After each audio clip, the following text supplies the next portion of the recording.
Recently एक video टाकलेला कोकमागळचा comparison.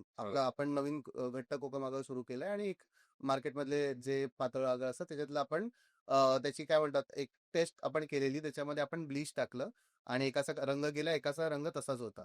So त्याच्यानंतर बऱ्याच लोकांनी आम्हाला मेसेज केला की अरे आम्ही असेच वापरत होतो, बरं झालं तुम्ही काहीतरी नवीन चालू केलं. आणि त्याच्यापेक्षा ऑलमोस्ट आपले 20-25% महाग असेल कोकमागळ, पण लोक घेतात कारण लोकांना क्वालिटी पाहिजे. स्वतः पण घेतो, कारण आता आम्ही तर दुकानात नाही घेत, गावात ज्या बनवतात त्याच्याकडं. पण तोच त्यांचं असं आहे, ते हे नाही विचारत की तुम्ही घेणार का. ते बोलला यंदा नका घेऊ, कारण यंदा कोकमं लागलीच नाही. प्राइस त्याची एवढी एवढी लागली आहे. तुम्हाला 3 पट दिले तरी चालते, मग आपल्याला चांगल्या चांगली क्वालिटीचे प्रॉडक्ट पाहिजे. पाहिजे. कारण सी त्याचं रिझन पण आहे ना. आता हेच रतांबे बघाल तर 2 वर्षांपूर्वी आय थिंक 250 रुपये वगैरे रेट होता.